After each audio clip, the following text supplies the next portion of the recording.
बाबा जी की प्यारी सात संगत जी, राधा स्वामी जी। संगत जी, आपको मेरी पिछली साखी से पता चल गया होगा कि मैं डेरा ब्यास गई हुई थी। मैं वहां से आज ही वापस आई हूँ। इस साखी में डेरा ब्यास में कल 30 जून को हुए सत्संग के बारे में बताने के साथ साथ मैं आपसे अपना अनुभव भी शेयर करूंगी। आप सबसे विनती है कि वीडियो को पूरा सुनें और कमेंट बॉक्स में अपने शहर का नाम ज़रूर लिखें, जिससे हमें पता चले कि बाबा जी की संगत दुनिया के किस कोने से यह साखी सुन रही है। संगत जी, मैं डेरा ब्यास तब से जा रही हूँ जब मैं सिर्फ 3 महीने की थी। डेरा ब्यास और बाबा जी के लिए हमारे दिल में जो प्यार है, हम वह चाहकर भी व्यक्त नहीं कर पाते। मई का सत्संग कैंसिल होने के कारण जून में कल के दिन सत्संग किया गया था। बहुत ज़्यादा संख्या में संगत बाबा जी की सत्संग को सुनने के लिए आई थी।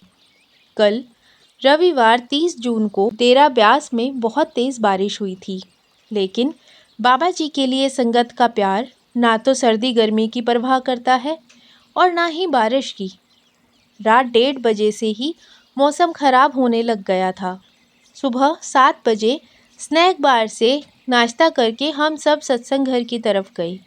सारी संगत पूरी तरह भीग चुकी थी, लेकिन उस बारिश ने पूरी संगत को तेज़ गर्मी से भी राहत दी थी। जब हम सत्संग घर पहुँचे तब शब्द बोले जा रहे थे। थोड़ी देर में ही बाबा जी वहाँ पर आ गए।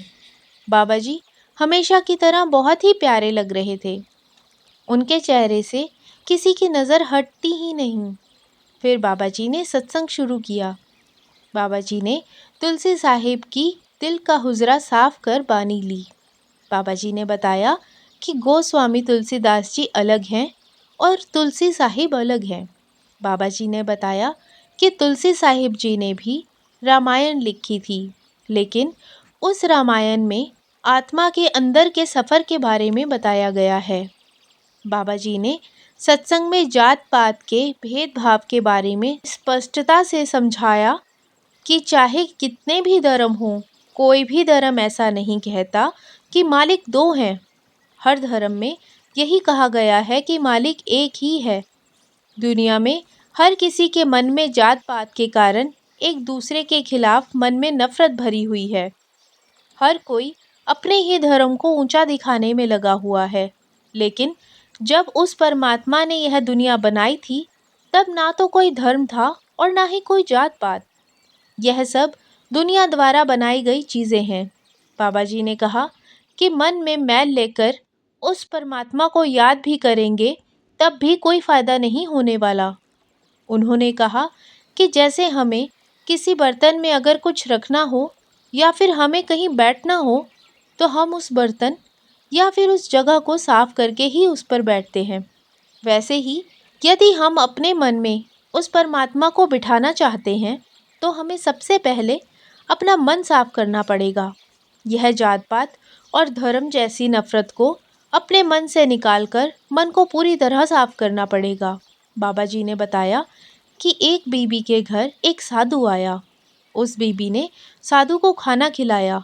बीबी ने सोचा कि अब साधु कोई अच्छी बात कहेगा, लेकिन वह साधु कुछ कहे बिना ही जाने लगा।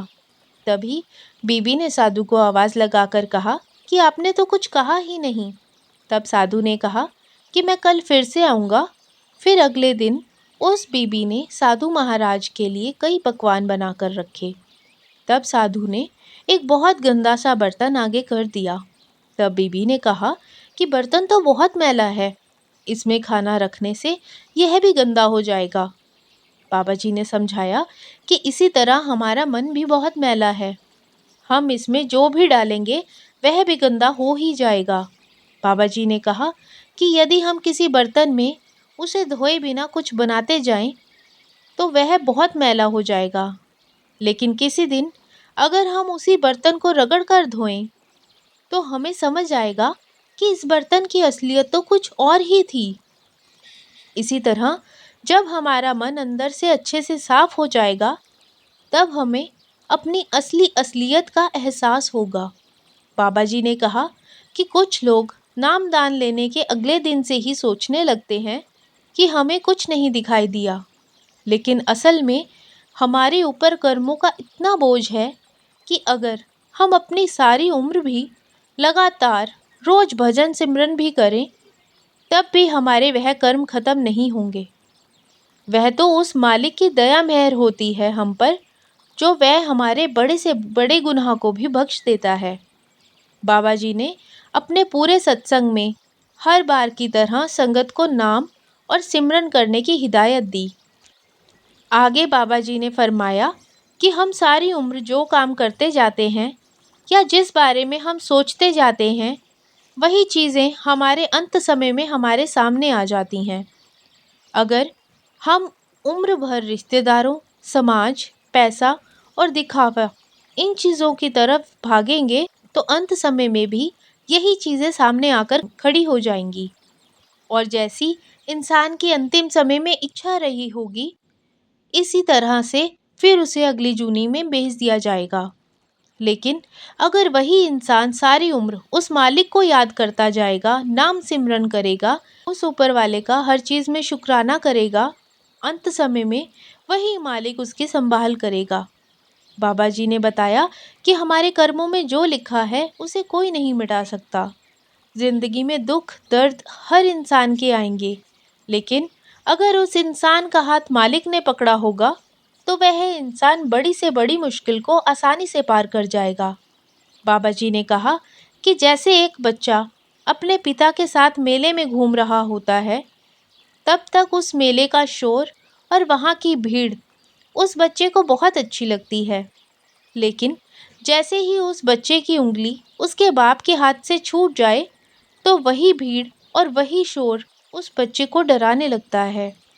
बाबा जी के कहने का मतलब यही था कि अगर मालिक हमारा हाथ पकड़ कर रखेगा, तो हम कैसे भी हालातों का सामना बड़ी आसानी से कर जाएंगे। सत्संग के वक्त बाबा जी संगत से गुस्से में लग रहे थे, और उस गुस्से का कारण हम ही हैं। हमने कितने सत्संग सुन लिए, कितनी बार ब्यास हो आए, लेकिन फिर भी हमने वहाँ के डिसिप्लिन और बाबा जी की बातों को अच्छी तरह नहीं समझा कि हमारा मालिक हमसे चाहता क्या है। सत्संग के वक्त बाबा जी ने गुस्से में बताया कि कुछ दिन पहले वह एक जगह भोग के लिए गए थे। बाबा जी ने कहा कि वहाँ रिश्तेदार कम और संगत ज़्यादा थी। संगत द्वारा वहाँ पर बहुत बेअदबी की गई। बाबा जी ने समझाया कि उनके पीछे भागने, कपड़े छूने, गाड़ी को छूने और बाबा जी को छूने से मुक्ति नहीं मिलने वाली। बाबा जी ने कहा कि असली दर्शन अंदर से हमें करने हैं, बाहर से नहीं। संगत जी, शायद हम बाबा जी के सत्संग को अच्छी तरह सुनते ही नहीं। अगर सुनते होते तो समझते कि बाबा जी क्या कहना चाहते हैं। बाबा जी अपने हर सत्संग में यह चीज़ फरमा चुके हैं कि अपने सतगुरु के कपड़े, उनकी चीज़ें या फिर उनकी गाड़ी को छूने से हमें कुछ हासिल नहीं होने वाला। संगत जी, हमारी इन हरकतों का नुकसान भी हमें ही होगा। जो संगत पुराने वक्त से डेरे ब्यास जाती है, उन्हें पता होगा कि बाबा जी की कोठी के पास एक कुआं हुआ करता था। उसे पानी की ज़रूरत को पूरा करने के लिए एक समय पर बनाया गया था, लेकिन संगत ने उस कुएं के साथ भी वहम और भक्ति को जोड़ दिया। मजबूरन वह कुआं बंद करना पड़ा। यदि हम सब बाबा जी की बातों को अच्छे से समझते, तो शायद हमें अपने पहले वाले गुरुओं की चीज़ें यादगार के तौर पर दिखाई जाती। लेकिन हमने बाबा जी की बात को कभी ना तो समझा और ना ही माना। मेरी पिछली साखी में मैंने बताया था कि बाबा जी ने डेरा ब्यास में अस्थियां बहाने वाली बात पर यही कहा था कि संगत ब्यास नदी को भी तीर्थ स्थान बनाने में लग गई है। संगत जी, यह बात मैं आपको एक उदाहरण के साथ समझाने की कोशिश करूंगी। जैसे कोई पिता अपने बच्चों को बाहर जाने से पहले समझाता है कि उन्हें दुनिया में किस तरह से व्यवहार करना है, कहीं जाने पर किस तरह से रहना है। लेकिन अगर वही बच्चा अपने पिता की बात अनसुनी करके बाहर जाकर शरारत करता है या फिर उनके रोकने पर भी वही काम करता है जिसके लिए उसे मना किया गया था, तो वह पिता इस समय अपना अपमान ही महसूस करता है। इसी तरह से बाबा जी हमें हर बार यही समझाते हैं कि हमें कैसे पेश आना चाहिए, लेकिन हम हर बार बाबा जी की बात को अनसुना करके वही सब करते हैं जिसके लिए बाबा जी रोकते हैं। बाबा जी ने सत्संग के वक्त खुद कहा था कि इस सब से आपका मुर्शिद कभी खुश नहीं होगा। संगत जी, जिस वक्त बाबा जी यह सब कह रहे थे, उनके चेहरे पर एक पिता वाली मजबूरी साफ झलक रही थी, जिस पिता की औलाद उसकी बात ही नहीं मानती।